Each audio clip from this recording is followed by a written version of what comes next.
ಇವತ್ತು ನಾವು 138ನೇ ಡಿವಿಜಿ ಅವರ 138ನೇ ಜಯಂತಿಯನ್ನ ಬಹಳ ವಿಜೃಂಭಣೆಯಿಂದ ನಾವು ಆಚರಣೆ ಮಾಡ್ತಾ ಇದ್ದೀವಿ. ಇದು ನಾವು ಇರ್ತಕ್ಕಂಥ ಸ್ಥಳ ಡಿವಿಜಿ ಅವರು ಹುಟ್ಟಿ ಬೆಳೆದು ಜೀವನ ಮಾಡಿದಂತ ಸ್ಥಳ. ಇದು ಇವತ್ತು ಶಾಲೆಯಾಗಿ ಮಾರ್ಪಟ್ಟಿದೆ. ನಿಜಕ್ಕೂ ಕೂಡ ನಾವು ಅವರು ಹುಟ್ಟಿರ್ತಕ್ಕಂಥ ಜೀವನ ಮಾಡಿರ್ತಕ್ಕಂಥ ಈ ಒಂದು ಮಣ್ಣಿನ ಮೇಲೆ ನಿಂತು ಮಾತಾಡ್ತಕ್ಕಂಥದ್ದು ಕಾರ್ಯಕ್ರಮ ಮಾಡ್ತಕ್ಕಂಥದ್ದೇ ನಮ್ಮ ಅದೃಷ್ಟ ಅಂದ್ರೆ ತಪ್ಪಾಗಲ್ಲ. ಡಿವಿಜಿ ಅವರು ಹಲವಾರು ಕೃತಿಗಳನ್ನ ಬರೆದಿದ್ದಾರೆ. ಅದರಲ್ಲಿ ಅವರಿಗೆ ಹೆಚ್ಚು ಪ್ರಾಶಸ್ತ್ಯವನ್ನ ತಂದುಕೊಟ್ಟಂತ ಕೃತಿ ಮಂಕುತಿಮ್ಮನ ಕಗ್ಗ. ನಮ್ಮ ಕನ್ನಡ ಸಾರಸ್ವತ ಲೋಕಕ್ಕೆ ಅದು ಒಂದು ಕಿರೀಟಪ್ರಾಯವಾದದ್ದು. ನಿಜವಾಗ್ಲೂ ಕೂಡ ಜ್ಞಾನಪೀಠ ಪ್ರಶಸ್ತಿಗೆ ಆಯ್ಕೆ ಆಗ್ಬೇಕಾಗಿರ್ತಕ್ಕಂಥ ಕೃತಿ ಅದು.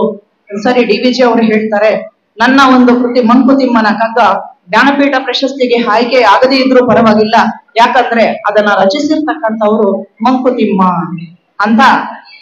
ಅವರ ಒಂದು ಮನೋಭಾವ ಹೇಗಿತ್ತು ಅನ್ನೋದಕ್ಕೆ ನಾನು ಇದೊಂದು ಸಣ್ಣ ಉದಾಹರಣೆಯನ್ನ ಹೇಳಿದೆ. ಬದುಕು ಜಟಕ ಬಂಡಿ, ವಿಧಿ ಅದರ ಸಾಹೇಬ, ಕುದುರೆ ನಿಂದು ನೀನ್ ಪೇಳ್ವೆ, ಮದುವೆಗೋ ಮಸಣಕ್ಕೋ ಹೋಗಿಲ್ಲ. ಸೊ ಯಾವ ರೀತಿ ಒಂದು ಅವರ ಬದುಕು ಇತ್ತು ಅಂತಂದ್ರೆ ಕಷ್ಟಗಳನ್ನೇ ತುಳಿದು ಬಂದಂತವ್ರು, ತಮ್ಮ ಚಿಕ್ಕಂದಿನಿಂದಲೂ ಕೊನೆವರೆಗೂ ಕೂಡ ಕಷ್ಟಗಳಲ್ಲೇ ಬೆಳೆದಂತವ್ರು. ಒಂದು ಸಾರಿ ಡಿವಿಜಿ ಅವರನ್ನ ಅವರ ಸಂಬಂಧಿಕರು ಒಂದು ಸಮಾರಂಭಕ್ಕೆ ಆಹ್ವಾನ ಮಾಡ್ತಾರೆ. ಡಿವಿಜಿ ಅವರಿಗೆ ಹೋಗೋದಿಕ್ಕೆ ಆಗೋದಿಲ್ಲ. ಅವರು ತಮ್ಮ ಹೆಂಡತಿಯಾದಂತ ಭಾಗೀರಥಮ್ಮ ಅವರಿಗೆ ನೀನು ಆ ಸಮಾರಂಭಕ್ಕೆ ಹೋಗ್ಬಿಟ್ ಬಾ ಅಂತ ಹೇಳ್ತಾರೆ. ಡಿವಿಜಿ ಅವರು ಬಂದು ಮನೆಗ್ ಬಂದು ನೋಡ್ತಾರೆ, ಭಾಗೀರಥಮ್ಮ ಅವರು ಸಮಾರಂಭಕ್ಕೆ ಹೋಗಿರೋದಿಲ್ಲ.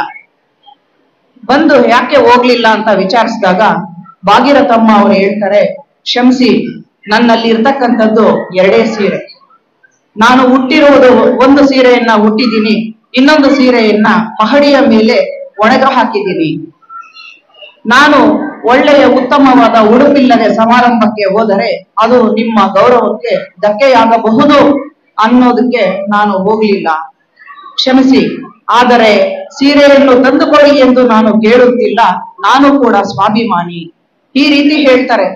ಗಂಡನಿಗೆ ತಕ್ಕ ಹೆಂಡತಿ ಇದ್ಲು, ಆಕೆ ಕೂಡ ತುಂಬಾ ಸ್ವಾಭಿಮಾನಿಯಾಗಿದೆ.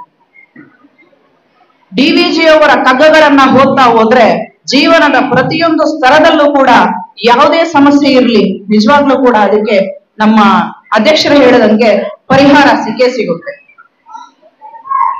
ಹಕ್ಕಿಯೊಳಗೆ ಅನ್ನವನ್ನು ಮೊದಲು ಕಂಡವರಾರು, ಅಕ್ಕರದ ಬರಹಕ್ಕೆ ಮೊದಲಿಗನಾರು. ಹಕ್ಕಿಯೊಳಗ ಅನ್ನವನ್ನು ಮೊದಲು ಕಂಡವರಾರು, ಅಕ್ಕರದ ಬರಹಕ್ಕೆ ಮೊದಲಿಗರಾರು. ಲೆಕ್ಕವಿಲ್ಲದ ಈ ಜಗದಿ ಲೆಕ್ಕವನ್ನರಿಸಿದ ಮಂಕುತಿಮ್ಮ. ಈ ರೀತಿ ಹೇಳ್ತಾರೆ.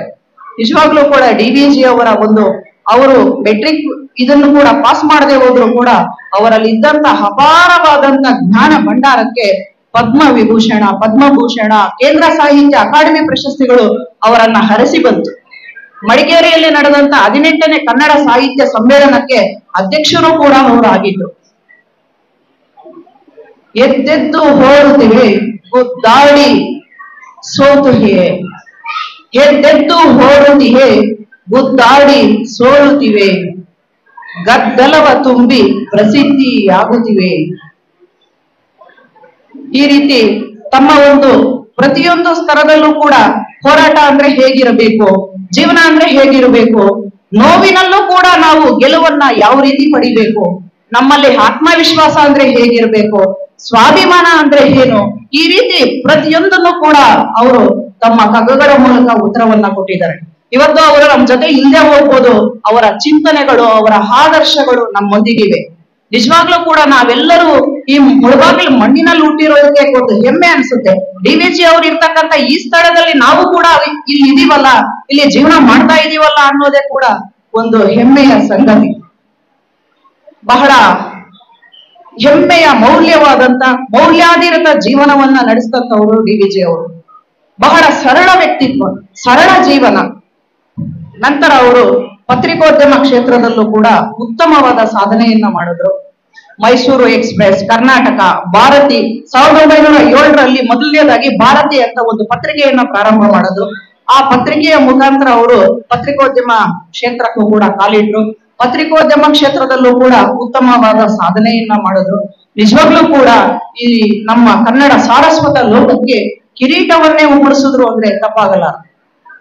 ಸೊ ಡಿ.ವಿ.ಜಿ ಅವರ ಈ ಜಯಂತ್ಯೋತ್ಸವವನ್ನ 138ನೇ ಜಯಂತ್ಯೋತ್ಸವವನ್ನ ನಾವಿವತ್ತು ಮುಳಬಾಗ್ಲಲ್ಲಿ ಬಹಳ ಅದ್ದೂರಿಯಾಗಿ ಆಚರಣೆ ಮಾಡಿದೀವಿ. ಸೊ ತಾವೆಲ್ಲರೂ ಕೂಡ ಆಗಮಿಸಿದ್ದೀರಾ. ಸೊ ಇಷ್ಟೊಂದು ಮಾತಾಡೋದಕ್ಕೆ ತಮ್ಗೆಲ್ಲ ನನಗೆ ಅವಕಾಶ ಕೊಟ್ಟಂತ ತಮ್ಮೆಲ್ಲರಿಗೂ ಕೂಡ ವಂದಿಸ್ತಾ ನನ್ನ ಮಾತನ್ನು ಮುಗಿಸ್ತೀನಿ.